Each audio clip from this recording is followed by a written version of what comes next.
I never knew nothing about human trafficking. I never knew that I was being exploited. I never knew. I didn't wake up and be like, oh, this is what's happening to me. It's something that I thought was normal. 80,000 reported missing people on any given day in the United States. At the same time, there are over 10,000 unidentified bodies. There is no national law requiring agencies to share this information, leaving many families in the dark about their loved one's fate. Today, family and volunteers, they reported cadaver dogs detected a few locations where human remains might have been buried. You could have a body that was on one side of a county line, and the next county could have had that individual reported as missing. And no one may have talked to each other. And we just haven't forgotten, and we're not going to stop until we know what happened. Hello, everyone, and thank you for joining us on the Gone Missing Pod. My name is Nicole Mancha Mercado, and I am with my lovely co-host, Alyssa Gutierrez. Hello, hello. How's it going? Beautiful, gorgeous, all positive things. Wonderful. So glad. I am just loving summer, loving baseball season, concert season, beach season, street festival season, all of the above. There's just, you can never be bored when it's nice out. Yeah.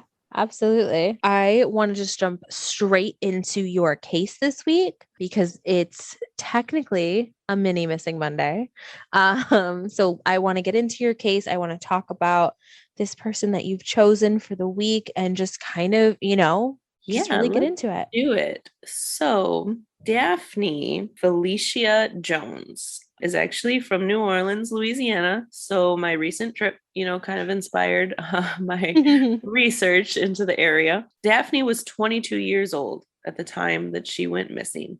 She was also a student at the University of New Orleans. Sometime, while she was at school, she learned that she was pregnant. She had previously been living in the school's dorms. And when she found out, she moved in with her boyfriend and, I'm assuming, father of her child.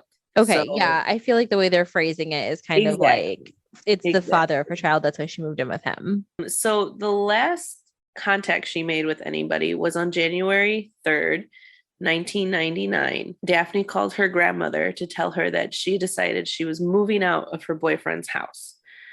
She did share with her family that the father of her child was pressuring her to get an abortion. So this sounds like the reason why, she wanted to move out. Mm-hmm. It was on January 4th that Daphne was supposed to work a 3 p.m. shift as a waitress. Her family doesn't believe that she went to work because Daphne called her cousin during that same time frame when she was supposed to be working. Oh, okay. The cousin described Daphne as being upset during the conversation, but there's no details about about what they talked about or what specifically Daphne was upset about. So the next afternoon, so I'm assuming the 5th, her apartment was found empty. And so this is what kind of throws me because the article describes it as her apartment. So now I'm like, is this her apartment with her boyfriend? Or is this her dorm? Like, had she not completely moved out? Where was she in the moving process? Yeah, I mean, she must have been fairly moved out because it says on January 3rd, she called her to tell her she was moving out. So maybe this was her new apartment. Maybe. But, the most suspicious thing was that all the lights were turned off, but the heater, television, and iron were all turned on, and that there was food out. So it kind of looked like somebody just got anticipated returning. Sometimes if I'll run out, I'll leave the TV on. Yeah. Just have noise on. The iron, I don't know, most of those turn off automatically, but maybe not in 1999. That's what I'm wondering is like, maybe it just wasn't like one of the ones, because actually mine does not turn off because it's a plug-in. So like mine doesn't turn off unless I turn it off. Okay. Mm-hmm. I don't know. So who, in the middle of ironing, had to rush out and forgot to turn it off. She's never been heard from again. Daphne actually vanished a week before she was supposed to move back to Washington, D.C. So I'm assuming, that January holiday time, the semester was probably over. Yeah. Maybe she was coming home But, or you know what? No, don't they return? Usually the semester returns sometime. She would have had off for the holidays, but regardless, she was supposed to move back to Washington, D.C. That is where she had graduated high school, and she had plans to live with her mom. She also had already purchased her plane ticket and was set to fly out on January 9th.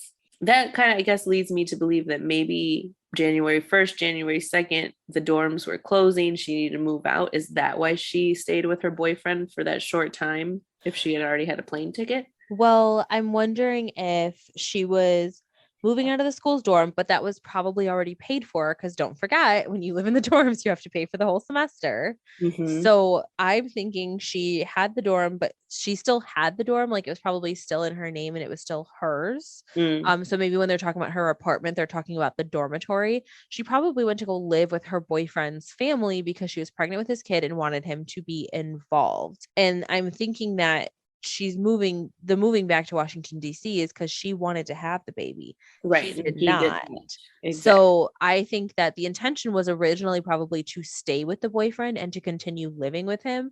And then when him and his family made it clear that they were not supportive of this pregnancy, that's when she's like, I need to go back home. Right. That would be my guess.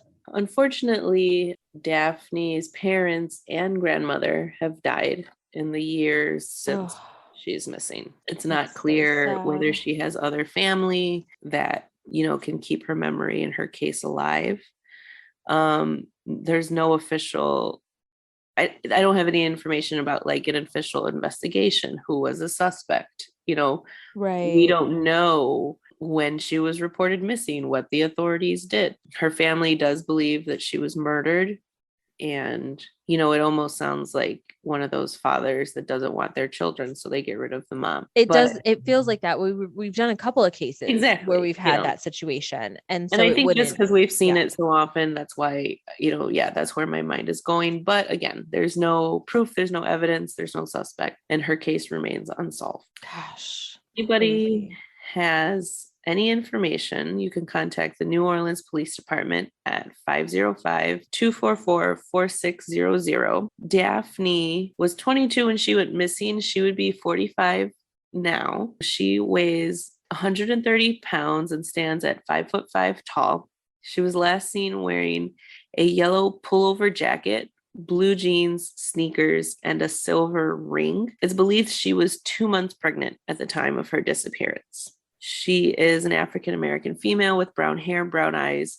She also has a tattoo of a Chinese symbol on her right shoulder, and she has her ears pierced. That's just so crazy to me that, like, I want to know what happened. Like, I want to know what the police did, what the investigation was like. It feels like to me there's enough information to at least bring in the boyfriend for questioning and see what's going on, especially when all this stuff was like left out. It seems like she was just there and she'd bought a ticket to go home and wanted to have this baby. You know what I mean? Like, there's so much information and yet no information. Right. I mean, I would even just like more details on the residents that they found who actually lived there, who managed the building, what did they see. There's always so many people I feel like they can talk to besides the father, who is useless. Clearly, right? Like, that's the thing. I don't know. It's so hard to see this stuff and just not feel like there's any information, Like, I want to know exactly why there isn't more details about this case and why we don't know more about what happened to her and why we don't have any information from like when her family was alive. Right. And it's just, again, we see these cases, which is so unbelievably frustrating. It's just so frustrating to see it and to feel like I want to know what happened and what police work was done and what investigation was done, because it feels like they didn't just lose their daughter. They lost a grandchild as well. Right. And it's just, that's heartbreaking. Mm-hmm. I think the most, heartbreaking thing is that her family was taken, just due to illness It's not that it was age or, anything. Her mom passed away of pancreatic cancer in 2008. Yeah. Well, her grandmother passed away in 2012, and then her father passed away. Like, if they were still alive, they'd still be advocating for her every single day. It's so frustrating. Mm-hmm. I hate seeing these cases and just knowing that like it's multiple, like there's so many people hurt and there's so many families that don't get closure and didn't get closure before they passed. And like, it feels so unbelievably unfair. Yeah, definitely. I mean, 2 lives, I feel like were stolen, because she wanted that baby. Yeah. And her family supported her. Mm-hmm. And I don't know. It makes me angry. But anyway, thank you, Nicole, for talking about Daphne with me today. I'm really glad we got to bring up her case. I was happy that the case came to me, Yeah. It's all about location. And I was kind of just searching for things about New Orleans, and here she popped up. So I was really happy to find her and be able to share her story. And, she may still have other relatives out there. And obviously they just still deserve that peace. And just her memory deserves justice, because what happened to her was wrong. It's horrible. Mm-hmm. It's just horrible. Oh, I'm so glad that you brought this case up, and I'm so glad that you found her and wanted to talk about her. So I appreciate it so much. Thank you, Alyssa, for doing the research for this case. So appreciate it as usual. I want to thank our amazing community. There was something I wanted to briefly bring up. Someone from our community actually reached out about her sister's case, and we're going to do a little write-up about it and post it, because it's not, as many of you know, we primarily focus on minority missing women and children, but her sister went missing in 2017, and her name was Bonnie Drake. And we're going to post the missing poster on our page, because I feel like our community is coming together to try and help those who haven't been helped, right? And I think it's so important that if someone sends us some information and wants our help, that we should pass on that information, because someone may know, right? Someone may have answers. And this is a sibling actively looking for her sister. Well, and good. I'm glad that we could use this platform, to help others like her. Absolutely. So her name, like I said, is Bonnie Drain, and we are going to post more information and post up her missing poster as well. I think that we're very lucky and fortunate to have a platform, and I want to make sure that we are using it with the best intentions. So for people like Bonnie, for people like Daphne, that they have people continuing to advocate for them, because family, I feel like, only has so much reach, right?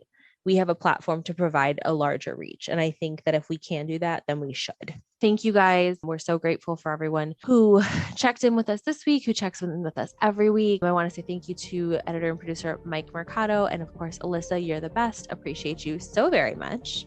You're the best. And if you want to reach out to us, you can reach out to us on Facebook at The Gone Missing Podcast, or on Instagram and Twitter at The Gone Missing Pod. You can also become a patron and support us on patreon.com/Mercado Airwaves Network, and look for The Gone Missing Podcast. Thank you guys so much, and we will catch back up with you all next week.